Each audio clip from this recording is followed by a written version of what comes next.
Hello, everyone. Thank you once again for joining us on Career Journeys, where we tell stories that inspire.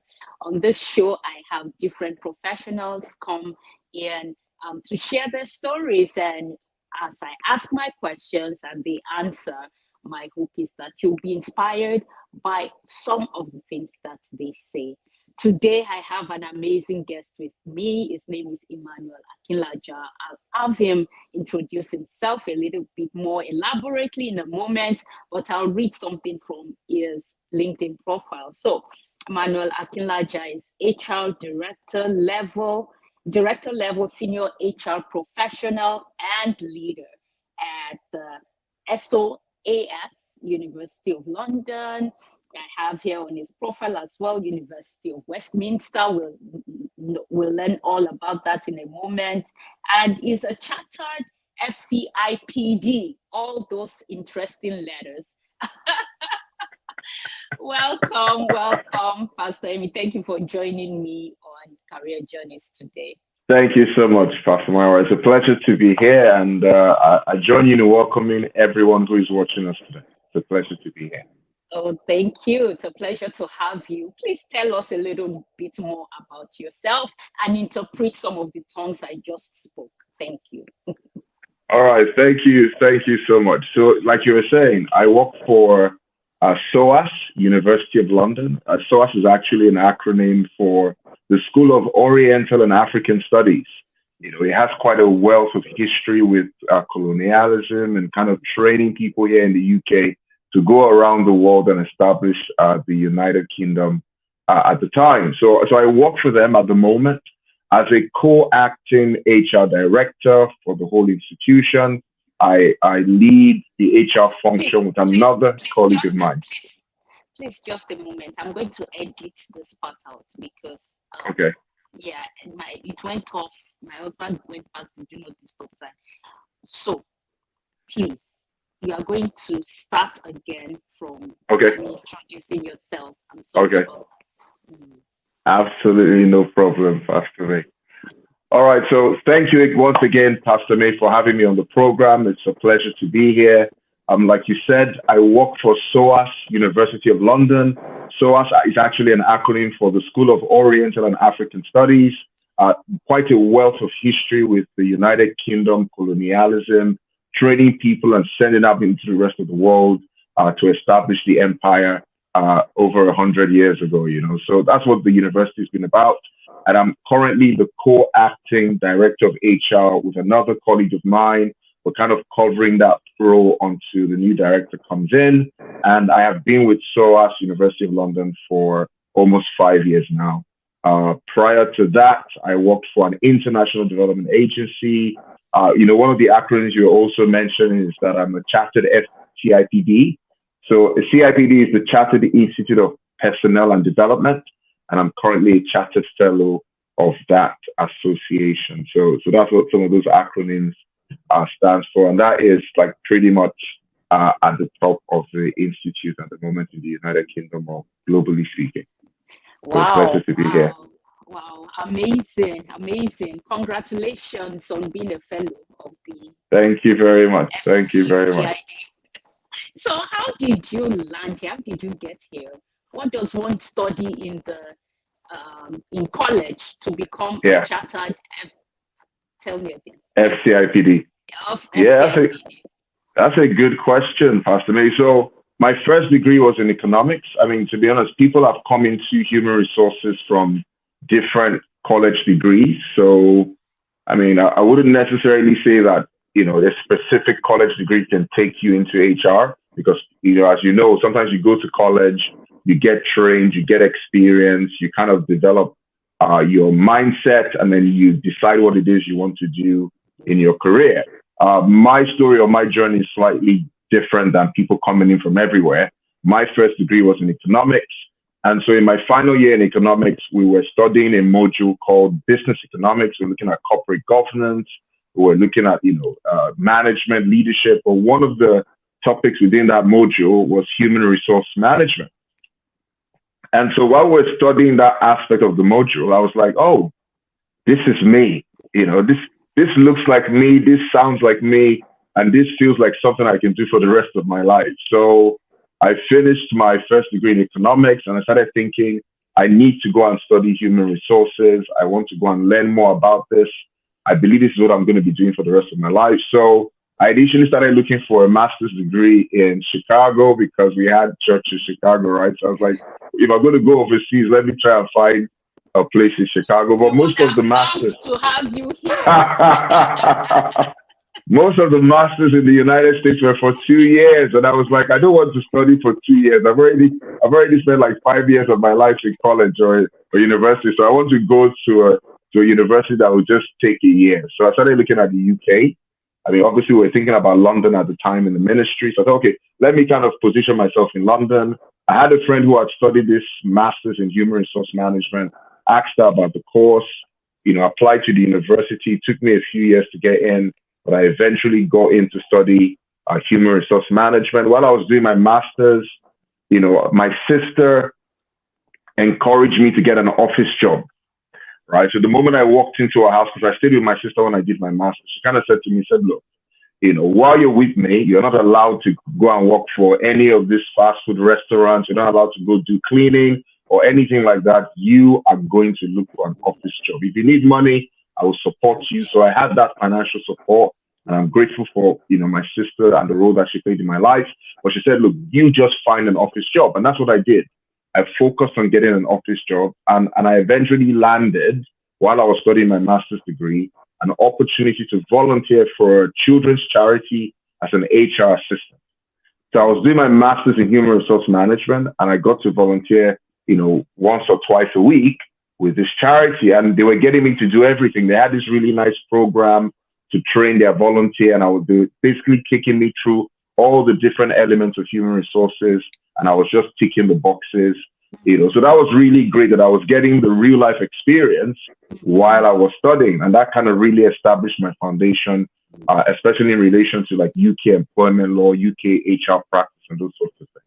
I got other jobs while I was doing that. I got a job in university, so that gave me some extra money. When I was coming to the end of my master's degree, I had more time because I was working on my dissertation. So a charity that was connected to the charity I was volunteering for asked me to do some admin for them that they would pay for, which was great. So I got more money doing that admin. Another charity connected to the one I was volunteering for kind of said, look, is Emmanuel done with that admin job? We would like him to do some HR projects for us. It would be very, very good. And I think that's a very good point that you just made there, Pastor May, which is that people need to be diligent. When you get an opportunity, don't take that opportunity for granted. Don't slack off. I know it was a volunteer job, but I was working like I was a paid employee. Now, I know that some people have issues with people working for free, but I can tell you that in my own career journey, this was priceless. This was gold. This is an opportunity a lot of people don't have or don't get. And there are not so many of them in the world today because of all the issues around pay or no pay. So for me, this was a treasure. And I really invested my time and energy into it. And I believe it opened the doors for me to get paid employment with this same organization. Right. So then I will hold that thought. But I have a question about, volunteerism and having the right mindset. If you have the opportunities to volunteer, why do you think you had the mindset that helped you to give your best, even though you weren't paid? And how can one have a mindset like that?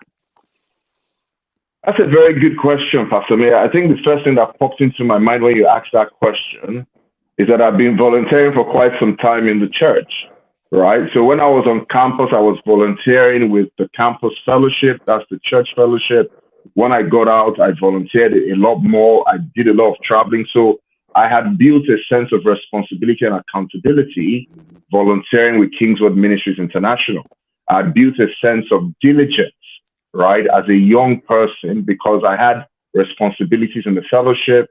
I learned how to be dedicated to a task, how to be committed to an assignment, how to finish work. So I spent a lot of time volunteering and developing those skills and attitudes and attributes. So when I got an opportunity to volunteer in the UK, I was just continuing. Yes, exactly. So what I would say to people is, take every opportunity to volunteer. When people come to the United Kingdom, I say to them, I say, look, find opportunities to volunteer in an office.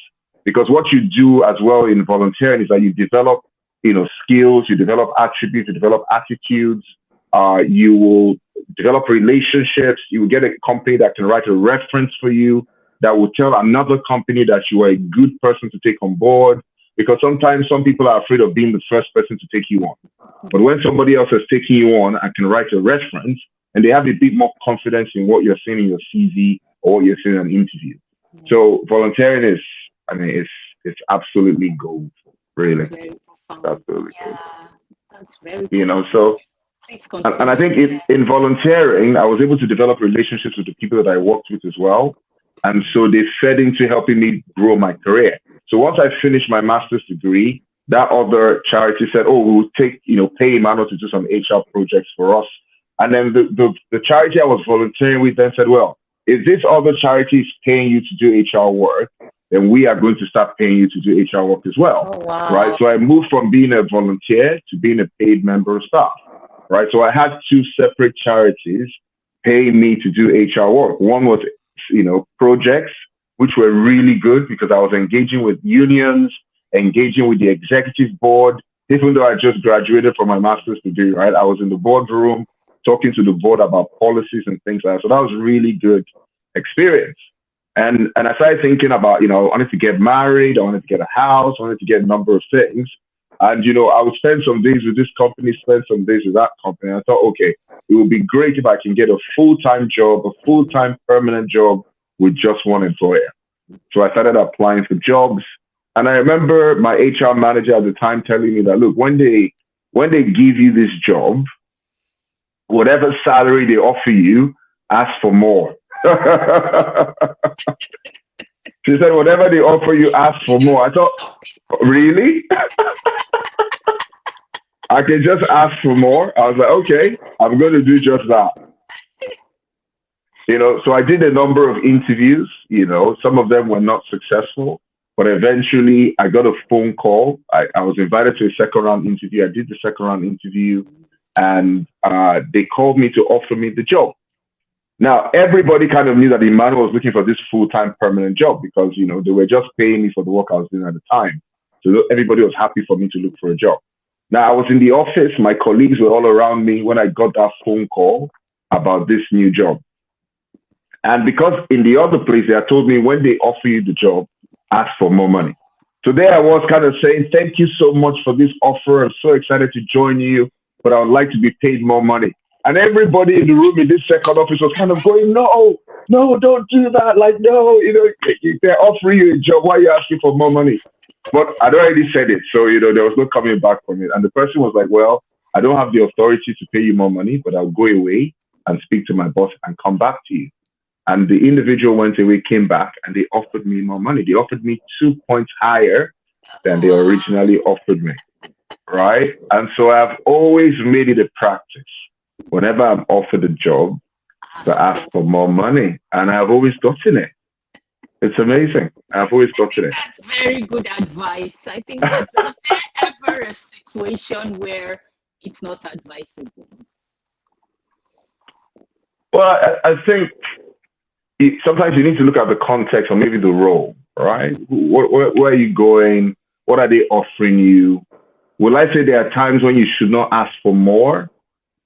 I think it depends on the circumstances. I think sometimes sometimes you know the policy, right? So I work in human resources, right? So sometimes I know the policy within the organization. And most times when you are being promoted internally, you don't usually get to negotiate the rate. In most organizations that I've worked for, you don't get to negotiate the rate when you're being promoted internally. But when you're going from one organization to the other, that is your opportunity, especially in the UK, to negotiate what you want. Because once you get in, it's difficult to ask for more money, right? Once you become internal, you can't start negotiating for more money. That's it. So the prime time for negotiation is what you've been offered, right? Yes. You know they want you, they need you, they want to have you. That's the best time to ask for more money. Before the glory, the butterflies fade away. The honeymoon period. Exactly. Before that all clears off, you want to nail that. So I moved to this new organization, which was the International Development Agency, and I found out that quite quickly I was able to deliver my day job. So again, that level of commitment, that level of dedication, kind of learning new things, innovating, creating, going the extra mile. I found out that very quickly, within like a year, I was able to finish my job at a very fast pace. So I then started taking on additional responsibility. I started taking on additional projects. I wasn't paid for these things, but it was an opportunity for me to do work at a higher level. So I'll say, look, I'm done with my work. Can I help you with anything else? I started asking to assist, to get involved, to support the team to deliver on pieces of work that we needed to do. And they were feeding me with this bit, okay, do some policy reviews. Normally, an HR advisor would do that, but as an HR officer, here's some policy reviews for you to do. Or go to that meeting, or lead this project. So one of the things I did when I joined this new organization was to introduce a new strategy around well-being, around well-being events, brought in an employee assistance program. These were things that normally HR advisors would do, but I was doing as an HR officer. So the opportunity came. They had a 3-month contract for an HR advisor. I applied. Somebody else applied from outside the organization who had more experience and got the job, right? So I went to the panel. I went to my senior managers and I said, look, I was really excited to get the job. I didn't get it. What do I need to do when next an opportunity like this comes up so that I'm ready to take on that opportunity? So I wasn't the kind of person who might just go away and sort and say, well, maybe next time I'll pray more, I'll prepare more. I wanted to know, what could I have done better? What do I need to learn? What other experience do I need to have? Because if they can tell me that, then I can go away and get it, right? I can tell them to give me the opportunity to develop that skill or that knowledge or that experience. So I was quite interested in that. But the feedback to me at the time was that there wasn't anything more that you could have done. This person just has a few more years under their belts than you do. Therefore, they were kind of like a set of more experienced hands that we needed for this short period of time. Right. But they knew I was competent. They knew that I was interested in progressing in my career. So what happened a couple of months after was that one of my senior colleagues who was an advisor, became pregnant. I was going to go on maternity leave. So rather than advertise the job, the head of HR sat me down and said, would you like to take this opportunity in an acting up like interim capacity to do this job while this person was on maternity leave? And I thought, definitely, I'm ready, And so when the opportunity came, again, I went away to learn what I could do, how I could improve on the job that was already being done.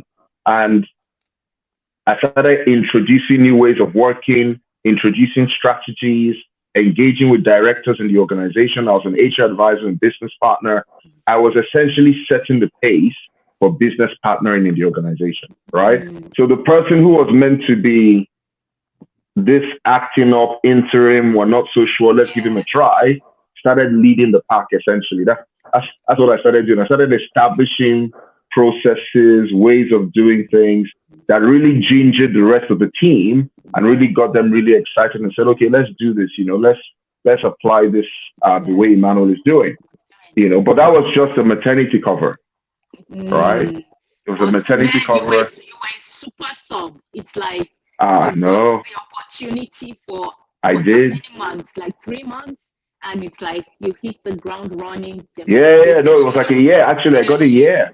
And you didn't look at it as a temporary no. thing. You put in your best foot. You put your best foot forward. That's it. You demonstrated leadership. I have a question. We'll continue your story in a bit, but let's talk about leadership a bit, because I'm hearing a lot of leadership in your story. Leadership of self, leadership in new initiatives, and what have you. How can somebody who is watching this, maybe they're at the beginning of their career, maybe they're just coming out of college, maybe they've been in a job, at a job for maybe a few years. How can they develop that kind of leadership? How important, first of all, talk about speak to the importance of leadership even if Yeah. you are not recognized, if you don't have the title, even leadership Yeah. without the title, right? Yeah. I'll speak to the importance of leadership and then speak to somebody out there and, maybe a few tips on how they can begin right where they are to demonstrate leadership and get better in leading themselves and leading others. Yeah, that is such an important point, Pastor May. And you're right. Sometimes people need a bit of a push to kind of get into this. So, I mean, for everyone that is watching, I think one of the things that really helped me, and I'll mention two things. One was kind of reading books that inspired me to think in a different way. So books are so important, and the exposure that you get from reading books. So one of the books I would recommend is Developing the Leader Within You, right? So that kind of helps you think differently, kind of helps you prepare yourself, and kind of helps you to engage. Another thing that I would share is mentorship. Mentorship helps you to see what you're not seeing and see how you can improve where you are, what you're doing at the moment. So I think those two things are quite key. Another thing that helped me was asking myself questions, right? I used to have on my desktop a sticky note, a Microsoft sticky note that said, what new thing can I innovate or introduce into the organization that will help the organization improve or help us deliver our services better? So whenever I put my computer on, that was something that I saw every day that kind of made me think, I don't just want to do business as usual, because I will always nail business as usual. If I'm going to make a difference in this organization, if I'm going to make a difference in my role, I need to bring something new, something innovative, something creative. That is the way I can shift the position of my contribution in the organization. So I had something that reminded me of that, something that asked me the question every day. So if I was ever going to slump into, and there's a thing about that difference between leadership and management. Management is helping the boat continue to go in the direction that it's going. Leadership is about setting the direction for the boats to go, right? And so that's a good one. That's very good. And so if you're not the one with the position of authority, you can still make contributions as a member of the team in helping to set the direction for where the team should go. And I think when you are thinking as a team member, right, or as somebody who's working in an organization, what contribution can I make to help set the direction of the future of this team, this department, this directorate, this business, this organization, this institution? Then you begin to think like a leader, right? Leaders set the direction, leaders set the pace, leaders help to build momentum, leaders help to carry people along, right? And you don't need a position to do this. You need a mindset to do this. And I'll say, if you develop the leadership mindset, then you can begin to display the leadership traits and the leadership attitudes and behaviors, right? Try and get hold of books, go to conferences, go to seminars. There are lots of free seminars, conferences all over LinkedIn, all over Google. There are lots of them. Depending on your field, you can find the seminars. You can go to the networking events. You can listen to people speak. Recently, I wanted to up my leadership quotient, up my impact and influence. I heard about this publication. It's a UK Power List, right? So there's a group called Power Media or Powerful Media, and every year they release a list of people who have made significant contributions in the United Kingdom, who are of African, Black British, or Black African American heritage, right? Across different sectors in the United Kingdom. And I was like, okay, I want to get this book. I want to read the stories of these people. I want to be inspired by the stories of these people. I want to see what they've done that has made them recognized. And I want to ask myself, in my own, even if it's a small world that I've got at the moment, how can I make a bigger difference? It's like people are making an impact that is making the United Kingdom recognize them. How can I make that kind of difference? And it was interesting, kind of scrolling through the book, I came upon a chief people officer, which is somebody who works in human resources. I said, okay, even somebody in human resources can make such an impact that they're on the UK Power List. So it means that there is hope for me. You know what I mean? So you can find yourself. Yeah, you can find yourself. You can find hope. You can find leadership in the story of others. Amazing, amazing.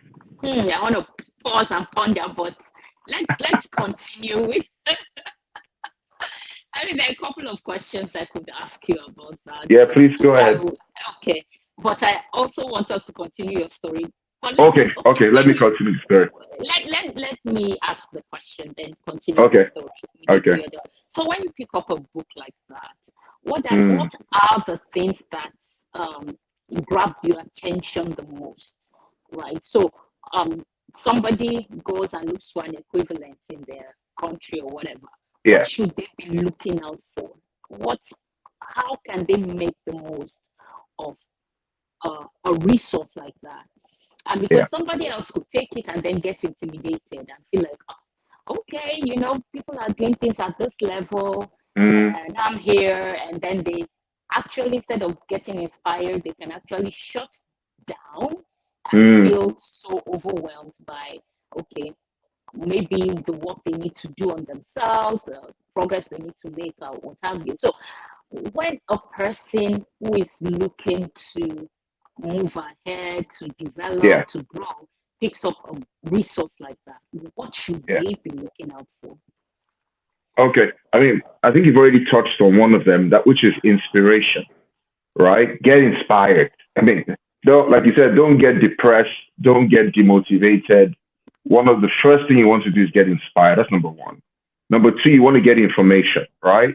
Is there information that you can be exposed to from that book that you can then take away and do something with, right? So number one, you want to get inspired by their stories, but everybody's story is different, right? So, be inspired. Number two, get information. Number three, get a list of things you can act on. What can you actually do when you finish reading this book, right? And because, like I said, every one of us has got a different story. And when I was talking about that book, I said, I asked myself, what can I do in my own world where I am right now, right? So don't think about where they've gotten to, right? Think a bit as well about where they're coming from. Some of them, when you think about where they're coming from, you think to yourself, oh my goodness, this person's beginning is even worse than my own beginning. And look at where they've gotten to, so there's hope for me. But then you ask yourself, what is the next step you need to take? Don't worry too much about the end. Just think about the first step you need to take where you are right now. What do you need to do differently today, right? Because sometimes we get overwhelmed when we think about the end, right? Don't worry about the end. Just ask yourself, what is that one thing I can do today? What is that one thing I can do right now that can help me begin the journey? They say the journey of 1,000 steps begins with a step, right?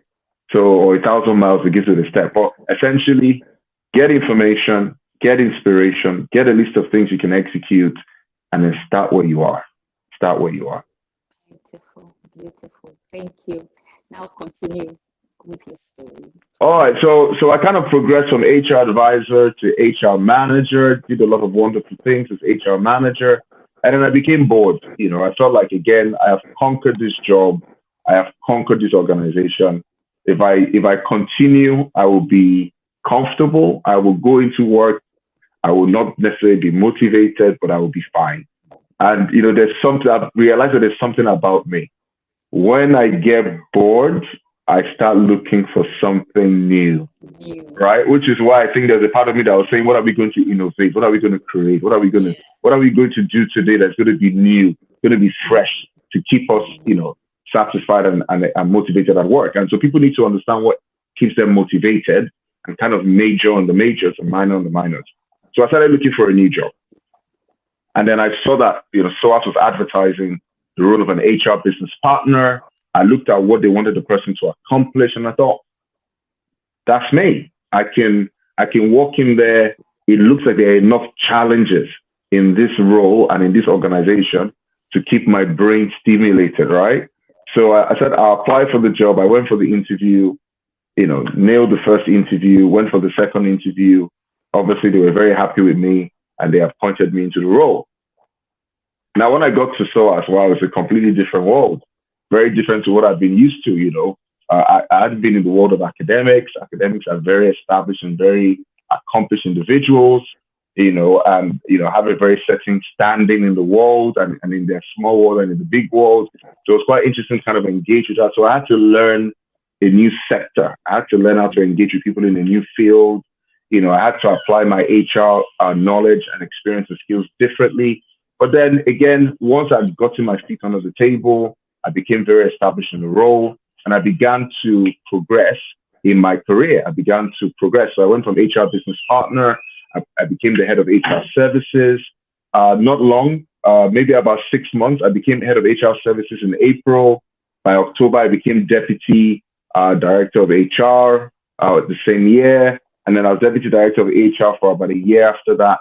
And then, or just less than a year, the director of HR left the organization, and the chief operating officer asked my colleague and I to kind of fill that role. And that's what we've been doing for the last year now. It's about a year now since we've been covering that role. So that's how my journey's kind of progressed. And I think one of the things that has really helped me along the way is building credibility in the organizations and the institutions that I've worked, by delivering excellent service, by building relationships. Relationships are so key. It got to a point in my career that I said to people, don't just do a good job, build good relationships. Relationships, yeah. Yeah, I feel like a lot of people get into work, they bend their head, and they don't raise it. They're just working, They don't look up. They don't look up to anybody. They're like, I just want to do a good job, get paid, and go home. And I was like, no, it's if you want to progress in your career, if you want to make a significant impact, right, you need to build relationships. You need to build connections. You need to build networks. We used to disdain connections. We used to say connections like it was a bad thing. But actually, connections are very, very important. There is nobody who has accomplished anything significant in life without connections, right? Yeah. So connections are very positive, and we need to see them in a very positive light. Even God uses connections, so it's so important. So I tell people, you need to build relationships because, when people are speaking at the table and they need somebody to do something, they remember you. Yes. They remember you because of the relationship, and they also remember you because of the work that you've done. So it's important that you do good work, but it's also important that you build those relationships. And I think that is something I've been able to do, that irrespective of the organizations where I've worked and where I've left over the years, I still have lasting relationships with people in the different roles, whether people who manage me or people I manage, or just people in the organization. I still get people writing to me and sending me messages from previous places where I've worked, just because of those relationships. And people, I get executive search agencies writing to me every other week asking me to come and be a candidate for one job or the other. And it's people who are referring me to those executive search agencies. So relationships are so important. How can somebody who is maybe shy develop their ability to develop relationships? Well, I think there are different ways of doing this. Let me think of the ones that I can think of. So I think a lot of times people who consider themselves to be shy are quite good at work. They like to work quite a bit. They find it very comfortable, put their heads down and do stuff, right? So I'll say, why don't you invite somebody to do that work with you? Right? If the focus is doing work together, then that work can be the channel for developing that relationship. So rather than because if you wanted to go out of your way to develop a relationship, you might struggle with that. But if you're inviting someone to collaborate with you on a piece of work, you might feel more comfortable because the work is the subject of discussion, and it's the subject of the relationship or the friendship that you're building or the connection you're building. So, but you might also find out that there might be other people that you are close to who are actually quite good at also building relationships. So you can leverage the relationship you've already got to gain more relationships, right? If you're already connected to somebody who's good at building other relationships, then let that person help you connect to the next person, right? Hold that person's hand as it were, and tell them, I want to connect to this other person. Yeah. Well, you can say, show me the way, or you could also say, I need to connect to, hold James and say, I need to connect to John. And then James takes you to John, and use James as the connector to kind of build a relationship with John. Before you know it, you've got James and John, right? And then James or John can then take you to Peter, and then they can be the ones kind of help you build the relationship with people. So they always be, the third person in the room, help you to connect with people, right? So if you feel like this is not a strength, find somebody who you're already connected to or who you can connect to that has that strength and kind of use them to do that. Okay. I think those are ways that people who may be shy can, because there's a recognition that it takes time to kind of come out of your shell and, begin to engage and relate with people. But you can use work as a channel, and then you can use other people that you already know as a channel. I think that's so profound. And, I was reading the book the other day about the difference between building relationships and leveraging relationships, right? That it's not just important to build relationships, but to leverage the relationships that you do have.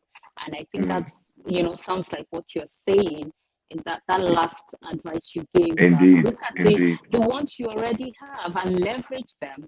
And actually, this author was saying that people sometimes they focus on building relationships, but they never leverage them. They never leverage them. That when it's time to leverage relationships, some people would then say, "Oh, I don't want to seem to be using people." Right? I don't want to use people. I don't want to use people. And as a result, they don't take advantage of the resources available to them. Indeed. So I can imagine a shy person or an introvert saying that, okay, I have a relationship with John, but I don't want to use John to connect to James or whatever. And that's really, we can't think like that and actually make progress on the job, right? No. And I think it's also fine. And I think it's also fine to tell John that I would like you to connect me to James. And John gives you permission. Yeah, and John gives you permission to use him. So rather than thinking, I'm using him, John can give you permission to use him. So, I'll connect you to James. Let's go now. If I'll tell you a story, Pastor Mill, something I did to kind of connect with people and to leverage relationships. I once went for an interview. Right. I didn't get the job eventually. I was trying to become an HR business partner in an organization. I did a one-to-one interview with this lady. She was like the deputy HR director at the time. And my one-on-one interview was so great. I was thinking, oh my goodness, I would really like to meet this person outside of this interview process. Right. So I got invited to the second round interview, did a very good interview. Somebody more experienced got the job, absolutely fine. But I couldn't get out of my head that I wanted to meet this person and talk to this person. Because the way she did that first interview was almost as if she was coaching me into saying the right answers. And I thought, wow. And it was a Black woman who was a deputy HR director. And I thought this person can help me in progressing in my career. But I didn't know how I was going to connect to this person, right? So one day I was talking to my wife's cousin, and he kind of mentioned, he was asking me about my HR career and everything. And he then mentioned that, there's somebody in his church who also does HR. And he named this woman. And I was like, wow, what a connection I've got here. And I was like, look, I've been trying to find a way to connect to this woman, to talk to her. Can you help me make this connection? And so, I talk to her all the time. I would tell her that she interviewed somebody, I know him, and he wants to talk to her. He spoke to her. She was really excited at talking to me, got her number, holiday time. I called her, answered all my questions for like an hour and everything, got pointers, and I was able to make that shift to my next role. And I remember that when I achieved my Chartered Fellow status, I posted it on LinkedIn, right? Because I was saying, I've achieved my Chartered Fellow status and everything.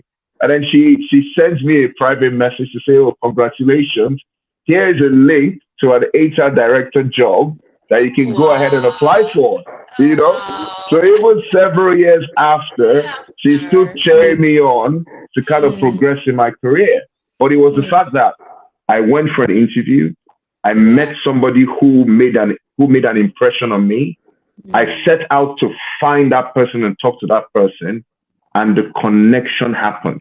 Now, if I wasn't interested in talking to her, I don't think that connection would have happened. Yeah. right? So even though I did not have any direct contact, as it were, because it was on my mind to make that connection, the way was created for me to have that connection. And I think sometimes we just need to desire it. This book I told you that I'm reading of all these people's stories, I started reading some people's stories that impressed me so much. I just held the book in my hand, went on LinkedIn on my phone, and connected with them on LinkedIn immediately.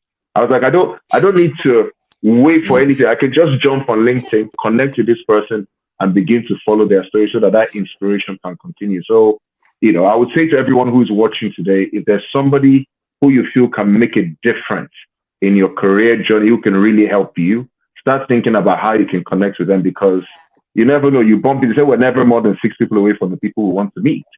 Somebody you meet tomorrow might just help you to meet that person. And LinkedIn is such a powerful way to do that. It is. And I mean, if you request for a connection and they don't accept, well, that's fine. You can follow move to the next one. Move to the next one. Indeed. There was someone who shared with me that when she was trying to make a certain transition in her career, she went on LinkedIn and started looking for people who had made similar transitions. And she started reaching out to them and asking if they would want to meet, if they'd want to talk. She said most people didn't respond, right? In fact, somebody unfollowed her. Oh, wow. Disconnected. Disconnected after that. But you know what? Wow. One person did, and that person is a manager today. That person helped her to get that new role. So I think that we should be open to connect with new people, be ready for some no's, but not be discouraged by them. And, that's good. And never forget that relationships do work, and they're so important to get anywhere we're trying to get in life. So, Pastor Amy, what does a deputy HR person, leader do? All right. So I think one of the key things about being deputy is providing support to the director in the delivery of the strategy, HR strategy, or people strategy for the organization. So in my deputy role, I would step into board meetings on their behalf. I would write board papers. I would either chair or be a member of a board or a group. I would support the chief operating officer or the director of the institution on some specialist areas that I was responsible for. So I normally have I manage a section of staff. So at the moment I have 22 people in my reports. I have about 5 direct lines that I manage, and then or more than I have like other people reporting to them as well.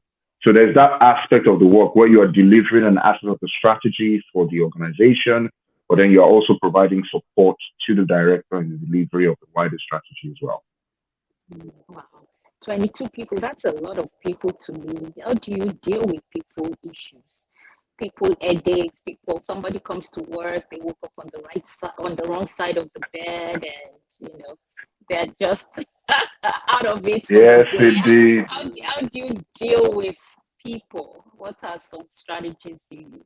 I mean, I think patience is key. Patience is very key.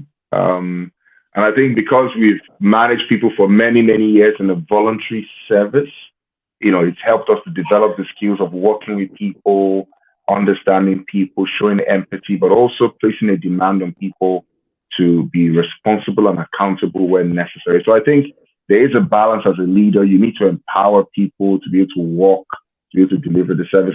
I have an approach to leadership that is quite empowering. It's like, look, I've appointed you, I'm paying you all this money, I expect you to deliver this particular service. I want you to go away and have the freedom to deliver it to the best of your capability. And when you need support, you need mentoring, you need coaching, come, let's have that conversation so that you've got the strength or the backing to go back and deliver. So that's the way I approach things, right? But you do have times when people come in and it looks like they are not ready to carry their weight, they're slacking, they're not very serious, and I've had to make difficult decisions to let people go. I've let people go within 10 days of their employment. I've seen people go within 7 days, within months or longer, right? So I've seen the whole spectrum of letting people go, but I've also seen the spectrum of people being promoted. I've seen the spectrum of people getting opportunity to deputize for me as well. So if I'm going to be on leave, I'm going to ask a member of my team to go to a meeting where they might be expecting me. That gives an opportunity to actually sit at the table, right? And it opens up opportunities for promotion, for development for them as well, because they're also getting a slice of the cake, right? So I open the door for other people to kind of come in and partake and participate at that level, right? Because it makes a world of difference to them. It makes a world of difference to them. Oh, wow, wow, wow. As we're rounding up now, and I have just a couple of questions left. I can't Okay. believe that time has gone. Time is already gone. Yeah. So when you, as you look to the future of your career, what are you most excited about? I think the thing that excites me comes from what I was sharing with you about some of the things I've picked from this book that I'm reading, which I think for me is like the next level of my career, which is about making things happen for people. Right. So I've seen that happen on a smaller scale within my team. I've helped people get promotions to kind of explode in their career. But now I'm really excited about making things happen for people across the institution. Not like it's not happening from an HR point of view, but I'm really looking more about institutional wide impact that has got my name on it, if that makes sense. Institutional wide, UK wide, right? I'm thinking about things that I can do from my position as either deputy or co-acting HR director, from my position as a senior leader in the HR field or in the UK. It's like, how can I make things happen for other people? Whether it's make things happen for people in the HR field or make things happen for people from a Black African or Black British or African American background. I'm really thinking about how my knowledge, my skills, my experience, connections, and networks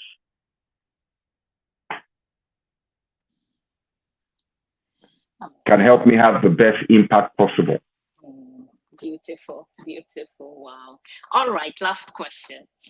So let's say maybe imagine there's someone watching today, maybe they're discouraged in their career journey, maybe confused, maybe not, they don't know what next steps to take.